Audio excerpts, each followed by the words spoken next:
tentang corona yang kabarnya kan corona itu buatan negara tertentu. Iya. Mungkin. Iya. Kalau saya lihat, saya pernah membaca viralnya, mengikuti ada beberapa orang etnisnya jenis putih dari barat sana, tidak sampai 9 orang, sekitar 9 orang lah. Itu lalu hasil karya 9 orang itu diviralkan, disebarkan sedemikian rupa oleh suatu negara besar. Nah, kenapa negara besar di barat itu sampai berusaha seperti itu? Karena selama ini dia merasa besar karena mempunyai peluru kendali dan bisa nyetir dunia lewat lembaran yang namanya duit, ya, lembaran duit dia menguasai. Tapi sekarang lembaran duit yang dicetak oleh dia itu harganya sudah merosot karena dunia tahu bahwa stok emasnya dia sudah habis, ya, stok emas sudah habis, dan mengharapkan Timur Tengah pun stok minyaknya pun sudah menipis dan habis. Oleh karena itu Timur Tengah sekarang juga merubah suatu sistem supaya sana tetap ada income lah gitu, ya, ada income. Dan semakin lama semakin manusia itu semakin cerdas ya.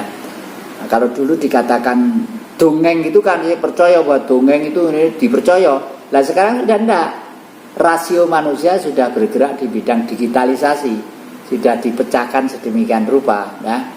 Lalu yang kedua, corona ini kalau leluhur kita disebut pagebluk. Kalau di dalam pewayangan itu diceritakan bahwa Prabu Salya pada waktu perang Mahabharata, ini perang sebenarnya sekarang itu perang, ya, perang Mahabharata, itu mempunyai aji yang namanya Aji Canda Birawa. Aji Canda Birawa itu beliau marah itu ya, itu keluar raksasa kecil-kecil kira-kira 20 cm itu tingginya, tapi kecil-kecil kayak pagebluk. Itu gambarkan sebagai pagebluk, suruh perang, tidak ada yang bisa ngelawan. Apapun, ya dewa, ya semua kacau balau kena pagebluk itu, ya. Terus targetnya siapa? Lawannya biasa yang bisa melawan itu siapa? Canda Birawa itu Puntadewa, ratu yang suci dan ratu yang lugu itu. Artinya ini didikan buat manusia kita sekarang ini, ya, bahwa di dalam tubuh kita itu ada Tuhan, ada cahaya Tuhan. Apapun bentuknya virus-virus pasti kalah dengan cahaya Tuhan tadi itu. Oleh karena itu berusahalah jujur, berusahalah lugu, berusahalah sahaja, nerimo, legowo gitu.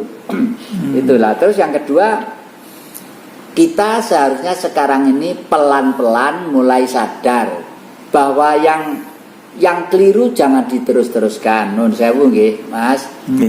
Ini misalnya Idul Kurban nggih. Idul Kurban itu begini. Pada waktu itu Eyang Buyut Ibrahim, kenapa saya pakai bahasa Eyang Buyut? Ya karena itu leluhur kami, seorang Brahmana, ya. Brahmana yang menjadi bapaknya para nabi waktu itu dikatakan oleh masyarakat secara umum seperti itu, ya. Pada waktu beliau itu melahirkan seorang anak, dibisikilah oleh guru sejati beliau. Yang bisik guru sejati beliau, ya Allah sebenarnya. Allah cahayanya kepada beliau itu, bisik beliau lalu mengatakan, Ibrahim, kalau anakmu lahir sing jenenge Ismail kuwi sembelihlah. Ini kan salah kaprah. Yang disembelih itu nafsu, terus diceritakan disembelih tapi dadi kewan. Terus sekarang budaya pada nyembelih kewan. Sebenarnya bukan itu. Sembelihlah nafsu binatang anakmu itu.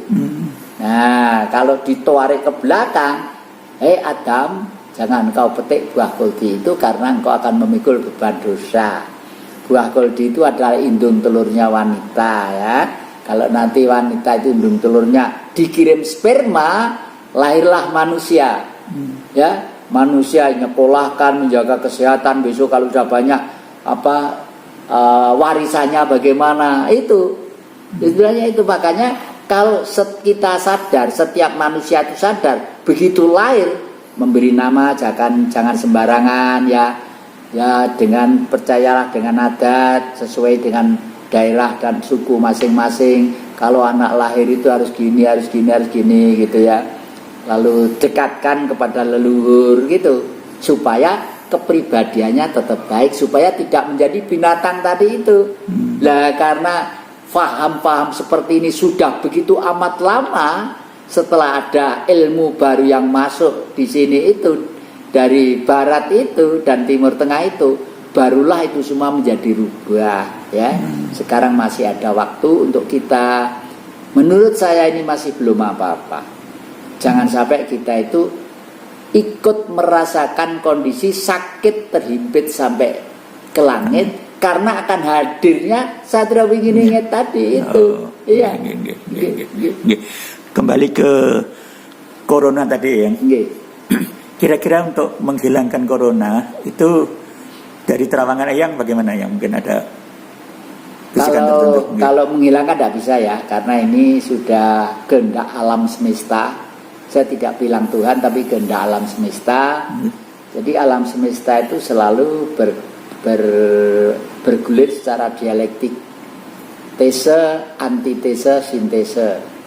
Jadi itu semua waktu kecil, waktu umur 10 tahun, 15 tahun, 20 tahun, 25 ya masih gagal, lincah, ganteng. Sekarang tuh mengajak ke 80 ini ya sudah bagaimanapun ya sudah lain ya. Berjalan sekian kita ada mengge-mengge, tidak capek, harus banyak istirahat, itu sudah hukum alam itu lah.